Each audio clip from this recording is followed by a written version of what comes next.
거룩하신 하나님 아버지, 코로나 확진자가 끊이지 않는 이 시기 가운데서도 하나님의 말씀을 사모하며 하나님의 말씀에 갈급하여 이 자리 가운데 나왔사오니 주님 말씀 가운데 은혜 내려 주시옵소서. 모든 시간 주님께서 함께하여 주실 줄 믿사오며 다시 오실 예수 그리스도의 이름으로 기도하옵나이다. 아멘.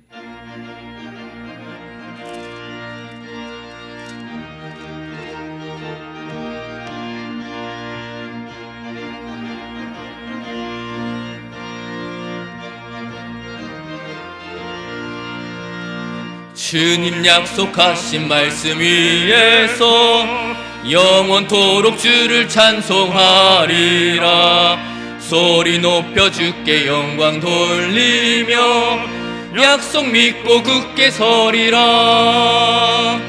굳게 서리, 영원하신 말씀 위에 굳게 서리. 굳게 서리,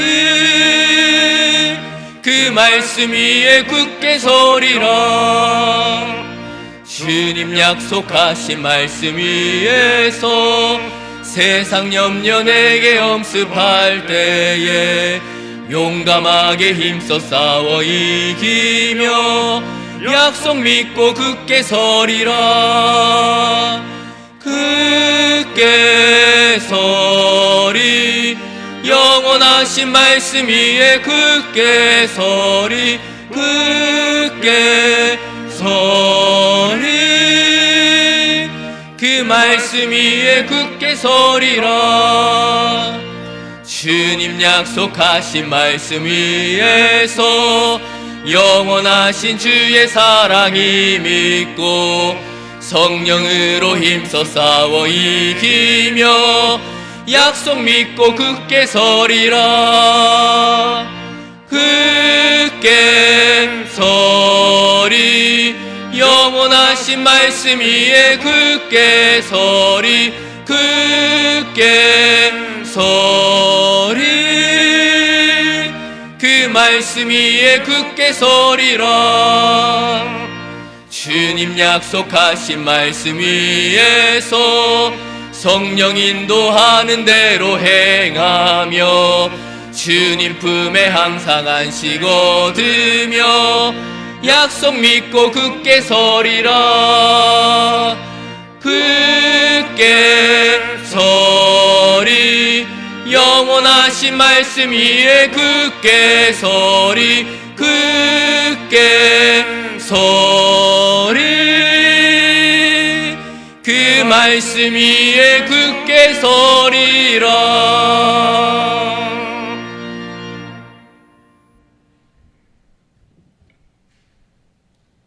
만물을 창조하시고 우리의 인생 가운데 온 윤리의 역사를 이루어 가시는 높으신 그 능력에 감사와 영광을 돌립니다. 오늘 여기까지도 참 세밀하게 보호하시고 이 예배 자리 지키게 은혜 인쳐 주심에 또한 감사드립니다. 하나님, 우리의 말과 혀로는 사랑을 말하지만 우리의 중심과 행함을 보시는 아버지, 말씀을 외면하며 내 의지대로 믿음 없이 이방인과 때론 같은 모습으로 지내왔기에 회개하오니 긍휼히 여겨 주시옵소서. 현재 일어나는 재난과 온역 가운데서도 택하신 아버지 자녀들이 성령의 인도하심으로 시간과 마음을 들여 예배하오니 기쁘게 함양하여 주시고 어느 처소에 있든지 모든 성도들에게 같은 은혜로 채워 주시옵소서. 하나님, 먼저 나라를 위해 기도합니다. 지금 현 정부도 차후 정부를 이끌어 가실 지도자와 위정자들에게 창조주를 두려움으로 국민과 나라를 소중히 이끌어갈 수 있도록 겸손과 그 위에 권세를 더하여 주시옵소서. 어두운 악한 세력들 방해하지 못하도록 역사하여 주시고 지구도성의 이 작은 나라를 택하여 조상들의 피와 눈물로 씨앗을 뿌리고 기쁨의 단을 거두게 하신 주님, 끝까지 이 사명 잘 감당하는 교회와 나라로 세워 가시옵소서. 하나님 아버지, 우리 헌성명교회를 귀하게 여겨주시고 지켜주신 은혜에 감사드리며, 아버지께서 찾으시는 영혼과 이 시대 말에 복음의 빚진 자로서 끝까지 이 사명 잘 감당하는 교회와 복된 심령들 되게 하옵소서. 담임 목사님 그 작은 기도실에서 말씀의 지혜를 구하시고 육신의 고통도 세상 유혹도 근심도 다 주님께 내려놓고 간구하시는 그 기도 성령 충만함으로 덮어주시옵소서. 부교육자분들께도 같은 은혜로 크신 지혜와 권능의 팔로 붙드시사 각양 사역을 잘 감당케 하시고 가정과 자녀들 지켜주시옵소서. 하나님 아버지, 지금 당면한 각처에 일어나는 기근과 온역 가운데 경제적으로 또한 환우 중에 있는 성도들 중심에 믿음 주시고 성령께서 속히 치유하여 주시며, 해외로 타지로 군에 가 있는 자녀들 불안과 위험 속에서도 강한 담력으로 승리케 하시고 사명 잘 감당케 하옵소서. 세계 각처 선교사님들 열악한 환경과 위험 속에서도 가족과 생명을 안위하여 주시고 구원받을 명언들이 지속적으로 주님을 만나게 하옵소서. 하나님, 이 시간 말씀 전하실 유신성 목사님 권능의 팔로 붙드시사 담대히 말씀 선포하게 하시고 말씀을 받는 모든 성도들에게 은밀히 찾아오시는 아버지와의 교제가 친밀히 이루어지는 은혜의 시간 되게 하옵소서. 감사드리오며 다시 오실 예수님 이름으로 기도하옵나이다. 아멘.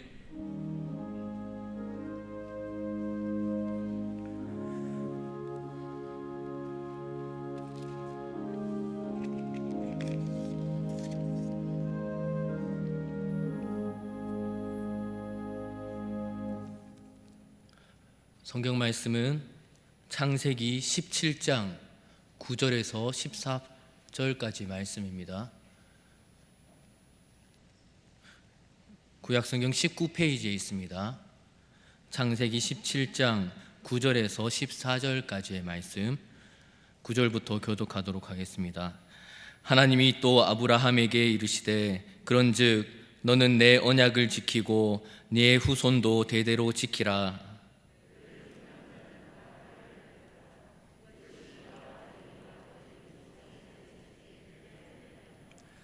너희는 포피를 베어라. 이것이 나와 너희 사이의 언약의 표징이니라.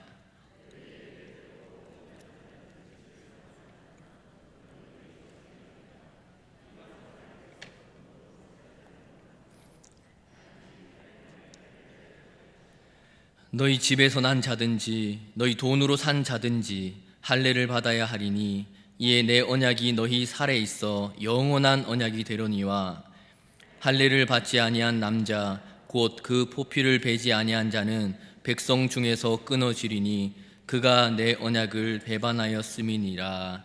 아멘.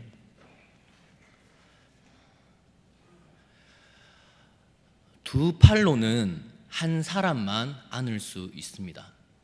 이게 무슨 말일까요? 사진 한번 보시기 바랍니다.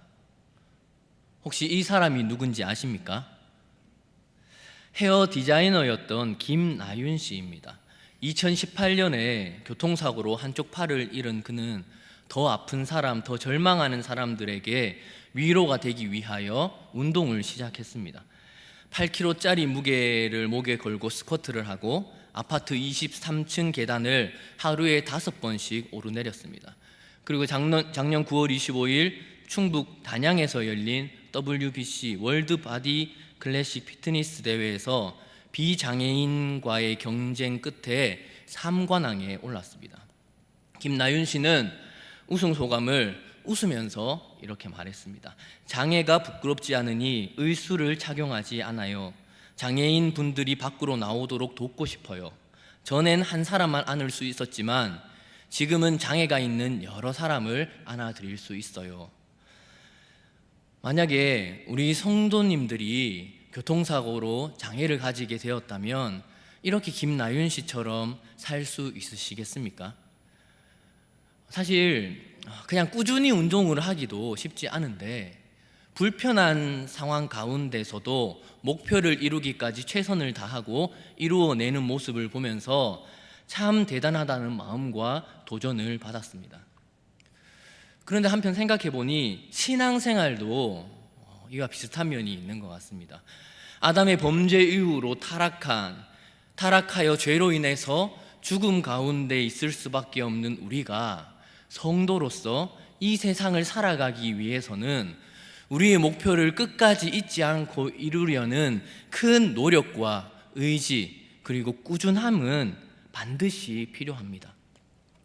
창세기 본문의 아브람 또한 마찬가지였습니다. 혹시 앞부분의 내용 기억나십니까? 아브람은 이스마엘을 낳고 13년을 기다립니다. 그리고 하나님께서 이제야 나타나십니다. 그런데 이 기다림은 이제 아브라함이 세상의 비난을 받지 않기 위해서 세상에서 아무런 문제가 되지 않는 이스마엘이라는 방법으로 하나님의 약속을 이루려 했던 아브라함에 대한 하나님의 징계와 같다고 전에 말씀을 드렸습니다. 그리고 그런 아브라함에게 13년의 기다림 뒤에 하나님께서는 다시 나타나셔서 말씀하십니다. 뭐라고 하십니까? 전능한 하나님인 내 앞에서 완전하라 라고 말씀하십니다. 그리고는 앞에서는 몇 번 나오지 않는 언약이라는 말을 13번이나 반복하여서 다시금 아브라함의 약속, 목표를 다잡게 반복하여서 말씀하십니다. 그렇게 하나님께서는 아브라함과 다시 언약하시고 그 언약의 내용이 무엇입니까? 언약의 내용은 계속해서 같은 맥락입니다. 두 가지 약속입니다. 자녀에 대한 약속 그리고 땅에 대한 약속. 그렇게 다시금 약속하시는데 이번 17장에서 나온 약속과의 차이점이 무엇입니까? 일방적으로 하나님께서 언약하시면서 이리로 가라, 이렇게 해라 라고 했던 하나님이 말씀하시면 아브라함이 그냥 순종하는 약속에서 이제는 아브라함이 무언가 반응하는 약속으로 바뀌게 됩니다. 일방적인 언약에서 상호 관계적인 더 인격적이고 성숙한 관계로 나아가게 되었습니다. 그렇게 해서 하나님께서는 아브라함에게 두 가지 표지를 주셨습니다. 첫 번째는 앞에 본문에서처럼 이름을 바꿔주는 것이었습니다. 아브라함에서 아브라함으로 바꾼다고 했습니다. 이 뜻이 무엇인지는 다 아시죠? 한 가정의 아버지에서 민족, 열방의 아버지라고 이름을 바꾸어 주셨습니다. 그리고 오늘 본문에 들어와서 두 번째로 할례를 하라고 명령하십니다. 할례가 무엇입니까? 남자의 중요한 성기를 덮고 있는 부분을 잘라내는 것입니다. 우리 한국 사람들은 이것을 자녀들의 생식기의 위생을 위해서 해주지만 이스라엘 백성들이 할례를 하는 이유는 할례를 받아야만 진정한 하나님의 백성이라고 인정해 주시기 때문이고, 그렇기에 유대인들에게는 아주 중요한 의식이라고 할 수 있습니다. 그래서 이브리인인 남자는 다 할례를 받아야 합니다. 그럼 현재 말씀을 보는 우리에게 할례가 중요한 이유가 무엇입니까? 사실 현재 우리에게 이 할례라는 의식 자체가 중요한 것은 아닙니다. 만약에 그것이 중요한 것이었다면 지금도 우리는 할례를 무조건 해야 되지만 우리는 이 포경수술을 할례라는 의미로 하지 않습니다. 그렇기에 할례라는 행위보다 이 할례가 가진 이면의 의미가 더 중요합니다. 그럼 이 할례의 중요한 의미가 무엇입니까? 제일 큰 의미는 말씀드렸다시피 그 의식을 실제로 치르는 것으로 하나님의 백성으로 하나님께서 인정해 주시기 때문입니다.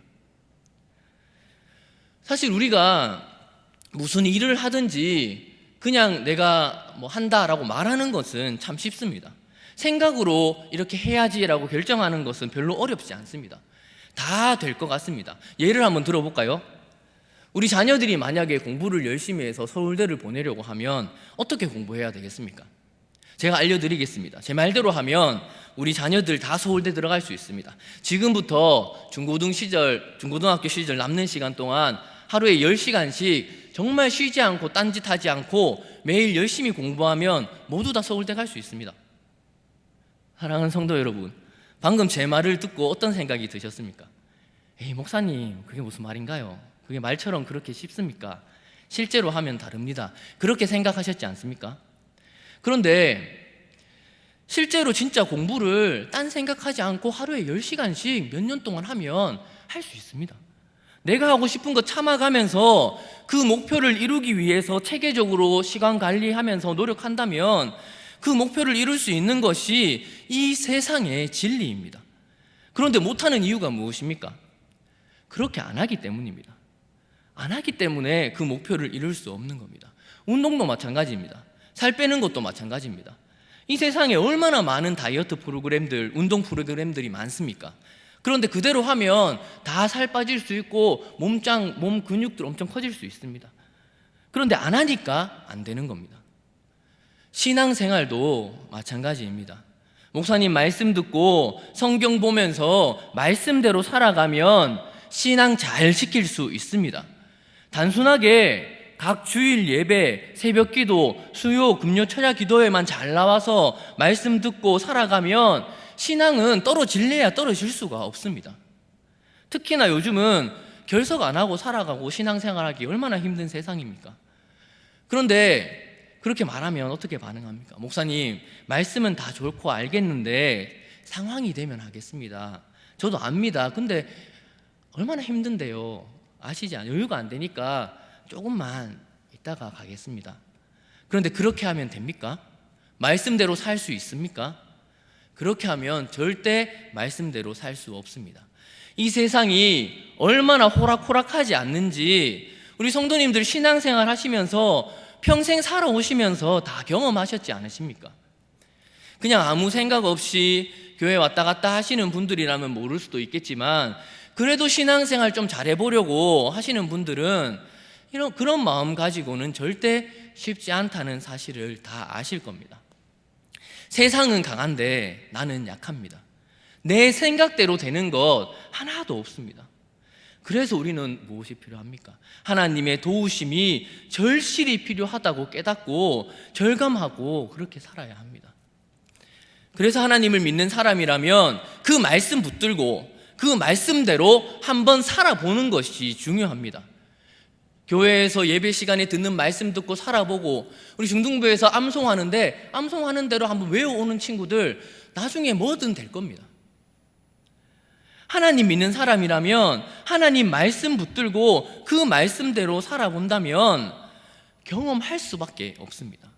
신비적인 경험들을 말씀드리는 것이 아닙니다. 다들 경험해 보셨지 않습니까? 수련회나 부흥 집회 같은 데 가서 기도할 때는 하나님 만나고 경험하고 은사를 받아도 다시 일상생활 돌아오면 내가 가진 나쁜 습관들, 그 작은 습관 하나도 변하지 않는 그 모습이 우리의 현실이지 않습니까? 오히려 내 부족함을 더 깨닫게 될 뿐입니다. 그래서 진짜 그렇게 살아보는 것, 말씀대로 그렇게 사는 것이 너무나도 중요합니다. 아까 처음에 사진 기억나시죠? 그 김나윤 씨가 우리에게 감동을 주는 이유가 무엇입니까? 자신의 상황에 좌절하고 포기하는 것이 아니라 하루하루 자신이 해야 될 일을 하면서 그렇게 살았기 때문에 가능했던 것이고 자신이 세운 목표를 이루기 위해서 하루하루 흘렸던 땀방울과 고통을 이겼다는 사실이 우리에게 느껴지기 때문에 그것이 감동입니다. 우리 성도 여러분, 신자의 구원도 마찬가지입니다. 구원이 이제 그렇게 살아야 받을 수 있다라고 말씀드리는 것이 아닙니다. 구원은 하나님이 우리를 통하여 이 구원을 주시면서 기대하는 것은 그 하나님의 관계 안으로 들어오는 겁니다. 그것이 무엇입니까? 하나님께서 몸에 가장 그것도 중요한 부분에 복을 받을 수 있는 통로로서 가장 중요한 부위에 포피를 베라고 하신 대로 베어서 할례를 받고 그 할례의 표를 받아서 사는 것입니다. 구원은 오직 은혜로만 받습니다. 그것이 진리입니다. 그런데 구원이 오직 은혜로만 받기 때문에 세상 사람들과 아무런 차이가 없이 내 마음대로 살아도 된다는 것은 절대 아닙니다. 구원은 내 노력과 능력으로 받는 것은 아니지만 구원받은 사람은 내 몸에 흔적과 표가 남아서 누가 봐도 할례받은 성도구나, 그리스도인이구나 알고 보이게 된다는 겁니다. 이 사실을 분명하게 구분하고 신앙생활 하시기를 바랍니다. 그럼 이 할례, 이 자체의 의미는 무엇입니까? 물론 제일 큰 의미는 하나님께서 백성으로 인정해 주신다는 겁니다. 하나님께서 할례라는 흔적을 몸에 남겼다면 그것으로 구원받은 성도구나, 하나님의 백성이구나, 하나님께서 인정해 주신다는 겁니다. 그 자체로 하나님의 백성이라고 인정해 주시는 것, 내 노력과 어떤 행위가 아니라 그것만으로 나를 백성 삼아 주신 것, 그것이 은혜이고 감사한 것이라고 계속해서 말씀을 드렸습니다. 그런데 이 할례라는 행위 자체에도 의미가 있습니다. 남성의 성기가 무슨 역할을 합니까? 자손을 번식시키는 역할을 합니다. 아브라함의 축복, 약속, 크게 두 가지로 무엇이라고 했습니까? 자녀에 대한 약속과 땅에 대한 약속이라고 했는데 그 중에 자녀에 대한 복을 받는 거죠. 어찌 보면 이 복의 통로와 이 할례라는 것을 하는 것이 이 복의 통로와 같은 것을 상징합니다. 이것이 없으면 하나님의 약속은 절대 가능하지 않습니다. 그런데 그 약속의 통로에 실제로 가장 큰 역할을 감당하는 부위에 제일 가까이 있는 포피를 자르는 것이 어떤 의미가 있겠습니까? 혹시나 하나님의 백성이라고, 내가 백성이라고 내 마음대로 살 것을, 그것 자체를 의지하다가 언제든지 잘려버릴 수 있다는 것을 기억하라는 겁니다. 언제든 잘릴 수 있으니 이것이 또 다른 특권이 되지 말라고, 그것을 의지하며 살지 말고 오직 하나님의 은혜로만 살라고 징표로 주신 것이 바로 할례입니다. 그리고 또 다른 의미는 무언가를 잘라낸다는 겁니다. 무엇을 잘라내는 것입니까? 창세기를 쭉 살펴보면 인간이 타락할 때 항상 나타나는 것이 간음, 음란, 남색하는 자들, 즉 성적인 타락이 나타납니다. 요즘에도 마찬가지죠. 드라마나 영화를 보면 동성 커플이 거의 무조건적으로 나옵니다. 너무 자연스럽게 나와가지고 그것을 보고 잘못됐다, 이상하다라고 말하면 인권을 무시하는 무식한 사람이 되어버리고 맙니다. 그런데 말씀은 어떻습니까? 성경에서는 분명하게 남자와 여자가 만나서 한 몸을 이루고 그 안에서 가정을 이루도록 되어 있습니다. 그리고 남색하는 자는 어떻게 됩니까? 죽이라고 하였습니다. 그리스도인은 동성애를 하여야만 합니다. 기본법을 반대하고 차별법을 반대하여야만 합니다. 하나님께서는 할례를 통하여서 그런 간음, 음란, 타락들을 잘라버려야 함을 알려주시는 겁니다. 언약, 자손에 대한 약속을 이루는 언약의 도구임에도 그것을 악용하고 오용할 때 그것을 할례하듯이 잘라버리고 베어버리라고 명령하고 있는 겁니다. 할례는 영적이고 신령한 것입니다. 그리고 그렇기 때문에 죄를 짓고 있으면서 할례를 받았다는 것은 이상한 겁니다. 두 개가 양립할 수 없는 겁니다. 하나님의 은혜와 언약을 붙들고 그것을 잘라버리는 행위가 분명하게 필요함을 아시고 신앙생활 하시기를 바랍니다. 그리고 또 어떤 의미가 있습니까? 10절 함께 읽겠습니다. 시작.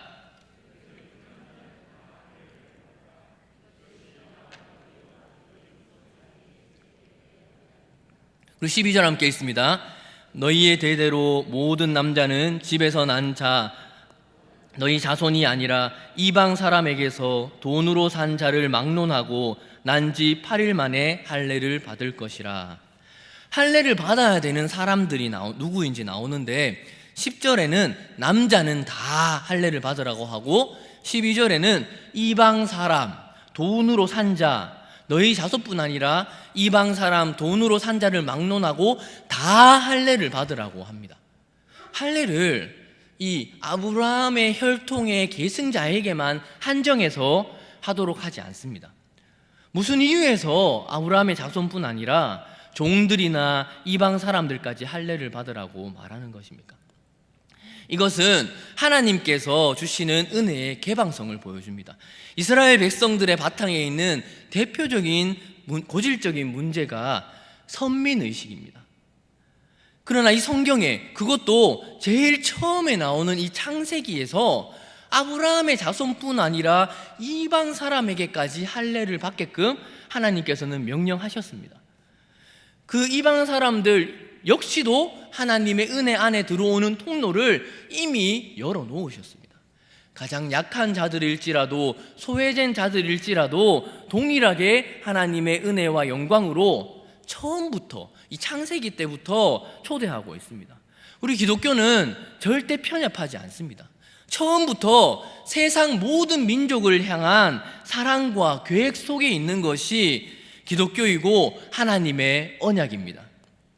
하나님의 마음을 제대로 알지 못한 우리 인간이 부족하고 연약하기 때문에 그런 것이지, 본질은 처음부터 모든 세상 사람들의 구원을 염두에 두고 계셨습니다. 그래서 우리 성도님들, 코로나라서 해외 나가기 참 힘드시죠? 그런데 혹시 아직까지 해외여행 한 번도 안 나가셨다 하더라도 괜찮습니다. 왜일까요?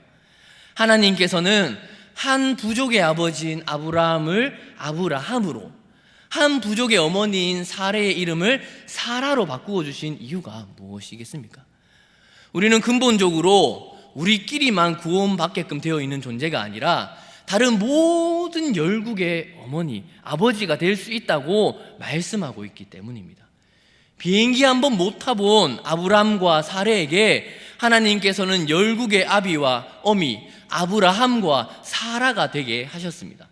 아브라함과 사라가 되게 해주셨듯이 우리를 통하여서 전 세계에 하나님의 나라의 복음이 전파되는 통로로 쓰임받도록 창세기 때부터 벌써 그렇게 만들어 놓으셨습니다.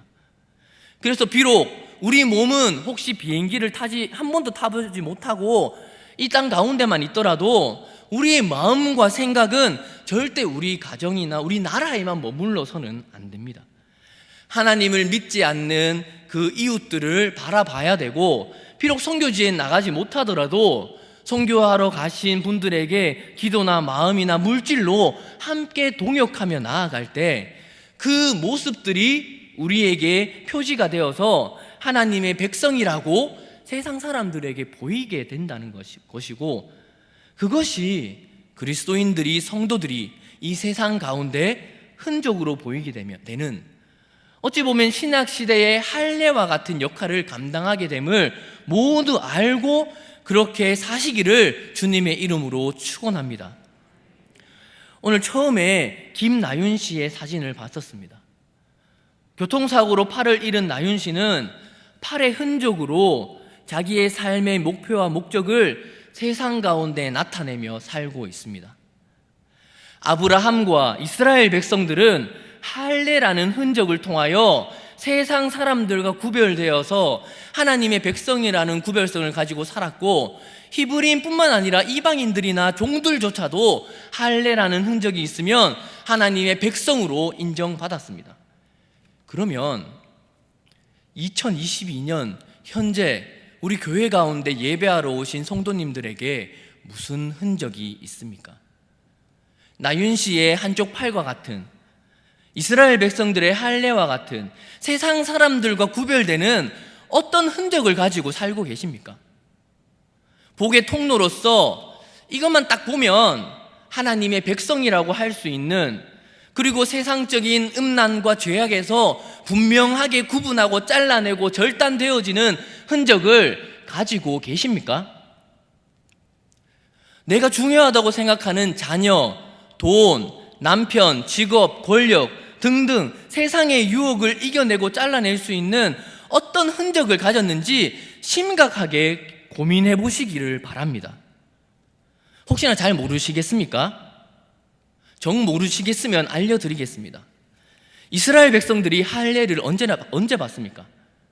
난지 8일 만에 받습니다. 이스라엘 백성들이 태어나자마자 할례를 받았던 것처럼, 그렇게 할례 받은 사람으로 평생을 당연하게 산 것처럼 우리도 그냥 그리스도인으로 처음에 성례식 할 때 문답했던 거 안에 적혀 있던 대로 그리스도인으로서 성도가 신자가 해야 될 것들 하면서 살면 됩니다. 주일 예배, 수요 예배, 금요 기도, 새벽 기도 빠지지 마시고 다 오시면 당연히 가야 되는 거라고 생각하면서 그 가운데 전해지는 하나님의 말씀을 듣고 그냥 한 귀에 듣고 한 귀로 흘려내려 보는 것이 아니라 들은 대로 실천하며 살기 위해 노력하면서 살아보시기를 바랍니다.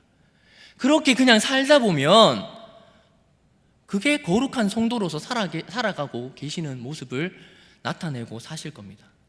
그리고 그 모습 자체가 우리에게 흔적이 되어서 세상 사람들과 구별되는 표지가 되어서 하나님의 자녀로 살아가게 될 것입니다. 언제까지요? 예수님 다시 오실 그날까지 그렇게 사시다 보면 언젠가 예수님 오실 것이고 우리는 주님의 순결한 신부로 주님 앞에 서게 될 것입니다. 절대 쉽지는 않습니다. 세상이 그렇게 살지 못하도록 어떤 방법으로든 코로나를 통해서든 전쟁을 통해서든 어떤 방법으로든 조롱하고 유혹하고 방해할 것이기 때문입니다. 그럼에도 창세기 때부터 우리를 사랑하신 그 사랑을 기억하시고 나 또한 하나님의 그 마음을 함께 가지고 살도록 그렇게 간절히 바라고 살아가시는 성도님들 되시기를 바랍니다. 우리 함께 찬양할 텐데 그 마음을 함께 나누는 시간 되기를 바랍니다.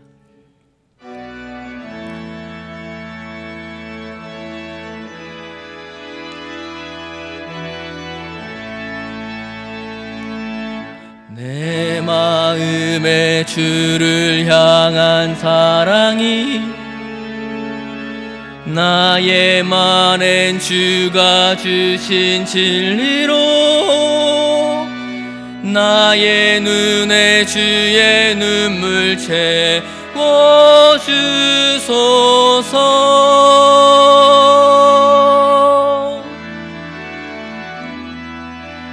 내 입술에 찬양의 향기가 두 손에는 주를 닮은 섬김이 나의 삶에 주의 흔적 남게 하소서.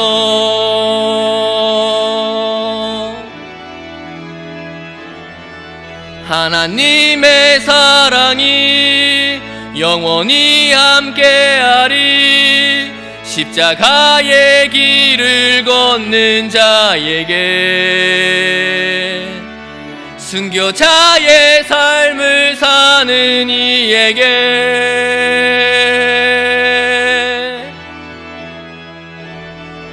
조롱하는 소리와 세상 유혹 속에도 주의 순결한 신부가 되리라. 내 생명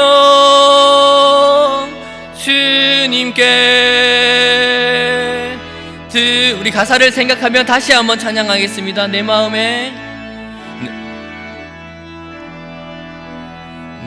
마음에 주를 향한 사랑이 나의 말엔 주가 주신 진리로 나의 눈에 주의 눈물 채워주소서.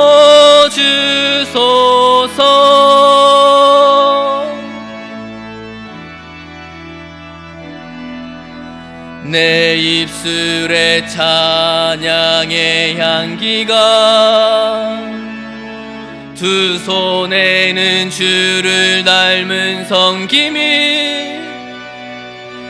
나의 삶에 주의 흔적 남게 하소서.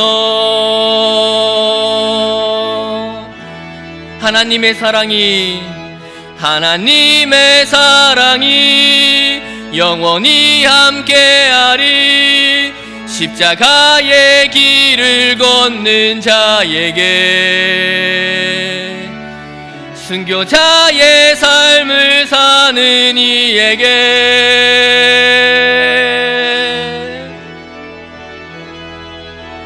조롱하는 소리와 세상 유혹 속에도 주의 순결한 신부가 되리라. 내 생명 주님께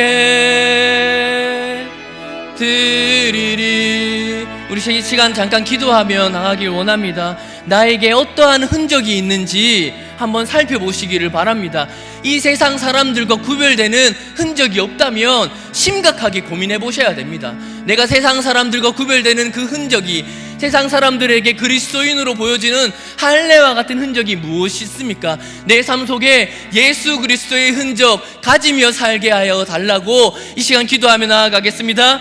아버지, 이 시간 주님께 기도하며 나아갑니다. 아버지, 우리에게 어떤 흔적이 있습니까? 아버지, 이 세상을 그리스도인이라고 교회에 나오며 살아가지만 세상의 어떤 핍박과 어려움 가운데 아버지 매일매일 쓰러지며 넘어지는 것이 우리의 모습이지 않습니까? 그래서 아버지 하나님 말씀 가운데서도 머리로는 알고 하지만 실제로 그렇게 행하고 살고 있지는 않지 않습니까? 아버지, 이 코로나 시기에 언제 무슨 일이 일어나도 이상하지 않을 시기 가운데 하나님의 백성처럼 하나님의 백성답게 아버지의 삶의 모습으로 나타내며 살 수 있는 할례와 같은 흔적을 가지고 살아갈 수 있는 귀한 하나님의 자녀들이 다 될 수 있도록 주님 도와주시고 함께하여 주시옵소서. 예수님 다시 오실 그날까지 아버지 하나님 계시는 그 흔적을 가지고 어디에 가든지 어떤 곳에 있든지 하나님의 백성으로서 성도로서 성도답게 살아갈 수 있는 아버지의 코로나가 오든지 전쟁이 있든지 아버지 어떤 어려움이 있든지 고난과 핍박이 있든지 그 흔적 가지고 끝까지 살아갈 수 있는 모든 성도들이 될 수 있도록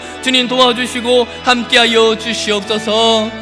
이 시간 또 기도 드릴 때에 우리 나라와 민족을 위해서 기도하시기를 바랍니다. 이 코로나가 너무나 많이 걸리고 있지만 결국에는 없어질 것입니다. 그런데 그것으로 끝이 아닙니다. 또 다른 코로나가 올 수도 있고 또 다른 전쟁이 있을 수 있고 정말 생각지도 못한 어떤 어려움이 닥칠지 아무도 모릅니다. 언제까지요? 예수님 다시 오실 때까지 모릅니다. 예수님 다시 오실 때까지 우리 나라가 교회한 선교의 사명을 잘 감당할 수 있도록 우리 백성과 민족과 나라와 세계와 열방을 위하여 이 시간 다시 한번 기도하겠습니다. 주여, 아버지 하나님 우리를 지켜 주시옵소서, 보호하여 주시옵소서. 이 작은 나라에서 얼마나 많은 선교의 사명들을 감당하고 있습니까? 아버지 하나님, 주님께서 주신 그 사명이 절대 작은 것이 아님을 알고 감사하며 찬양하며 끝까지 예수님 다시 오실 때까지 이 사명 잘 감당할 수 있도록 아버지 우리 나라를 지켜 주시옵소서. 여러 가지 일들이 많고 정말 코로나와 아버지 여러 가지 민족들과 아버지 여러 가지 약한 세력들이 아버지 교회를 공격하지 않습니까?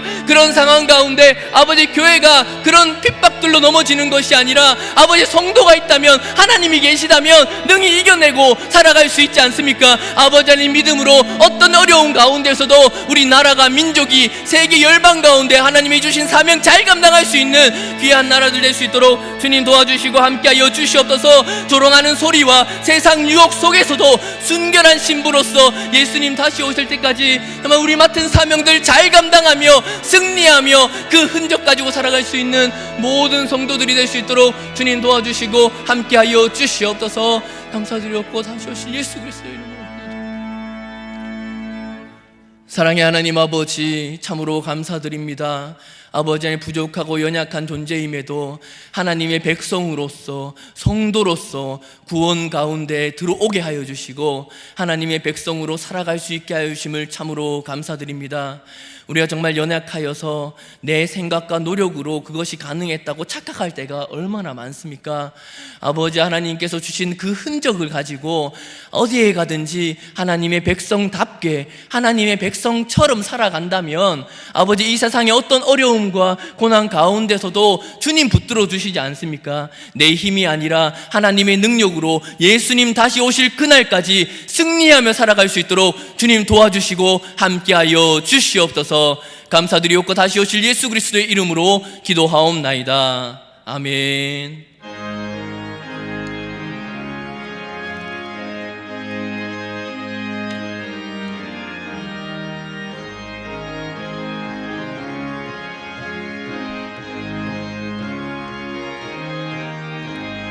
구주 예수 의지함이 심히 기쁜 일일세. 영생 허락받았으니 의심하주 없도다. 예수 예수 믿는 것은 받은 증거 많도다. 예수 예수 귀한 예수 믿음 더욱 주소서. 구주 예수 의지함이 심히 기쁜 일일세. 주를 믿는 나의 마음을 그의 피에 적시네. 예수 예수 믿는 것은 받은 증거 많도다. 예수 예수 귀한 예수 믿음 더욱 주소서. 구주 예수 의지하여 죄악 벗어버리네. 아니 받고 영생함을 주께 모두 얻었네. 예수 예수 믿는 것은 받은 증거 많도다. 예수 예수 귀한 예수 믿음 더욱 주소서. 구주 예수 의지하여 구원함을 얻었네. 영원 무궁지나도록 주여 함께 하소서.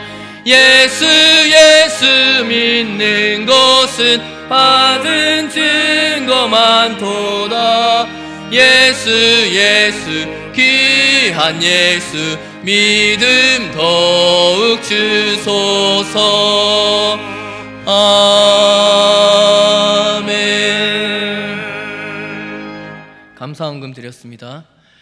사랑의 하나님 아버지, 이 세상 살아가며 나에게 일어나는 것들 가운데 하나님의 은혜가 없음을 고백하며 감사하며 찬양하며 주님께 예물 드리오니 주님 받으시고 더 감사할 거리가 많아지고 찬양할 거리가 많아지고 예배 드리기에 기뻐하는 귀한 삶이 되도록 주님께서 은혜 내려주시고 함께하여 주시옵소서.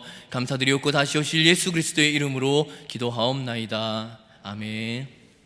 지금은 우리 주 예수 그리스도의 은혜와 하나님 아버지의 무한하신 사랑하심과 성령님의 위로 교통하심이 이 세상을 살아갈 때 내 마음 가운데 오직 예수 그리스도의 흔적이 세상 가운데 보여주기를 아버지 하나님 갈급하고 다짐하는 우리 성도들과 그 가정과 업 위에 지금으로부터 영원토록 함께 있을지어다.